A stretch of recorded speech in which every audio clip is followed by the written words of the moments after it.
Chicken pakodi street స్టైల్‌లో ఇంట్లో చేయలేమని చాలామంది అనుకుంటారు. కానీ ఒక్కసారి ఈ వీడియో చూడండి.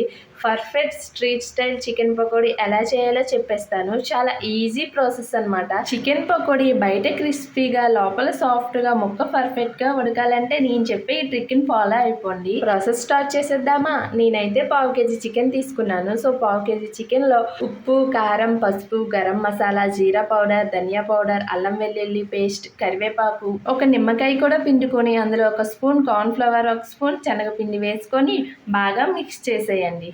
ఇక్కడ మెయిన్ థింగ్ మనకి చికెన్ బాగా కుక్ అవ్వాలంటే ఆ కార్న్ ఫ్లవర్ ఇంకా శనగపిండి మరీ ఎక్కువేం వేసుకోకండి. అలా పిండిలు ఎక్కువ వేసుకోవడం వల్ల లోపల ముక్క సరిగ్గా ఉడక బయట పిండి పిండిలా ఉంటుంది. సో నేను చెప్పినట్టు చేయండి, చాలా పర్ఫెక్ట్గా వస్తుంది. సో ఇంకా మ్యారినేట్ చేసుకున్న చికెన్ని ఒక 1.5 అవర్ ఫ్రిడ్జ్లో అయితే పెట్టేశాను. ఇంకేముంది, పొయ్యి పైన ప్యాన్ పెట్టి ఆయిల్ వేసుకొని ఆయిల్ బాగా హీట్ అయ్యాక మీడియం టు లో ఫ్లేమ్లో పెట్టుకొని చికెన్ ముక్కలను అయితే అందులో ఒక్కొక్కటిగా వేసుకొని మంచిగా ఫ్రై చేసేయండి.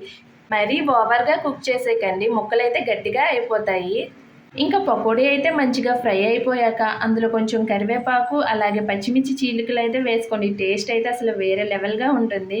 ఇంకేముంది, పకోడీని మంచిగా సర్వ్ చేసుకొని ఒక నిమ్మకాయ పిండుకొని ఆనియన్ పెట్టుకొని కూల్ వెదర్లో తింటుంటే అబ్బబ్బా టేస్ట్ అయితే అదిరిపోతుంది. ఒక్కసారి ఈ ప్రాసెస్లో ట్రై చేయండి, చాలా పర్ఫెక్ట్గా వస్తుంది. సో చూడండి, ముక్క కూడా ఎంత బాగుందో, లోపల కూడా చాలా సాఫ్ట్గా ఉంది, బయట అయితే క్రిస్పీగా ఉంది. సో వీడియో నచ్చితే సబ్స్క్రైబ్.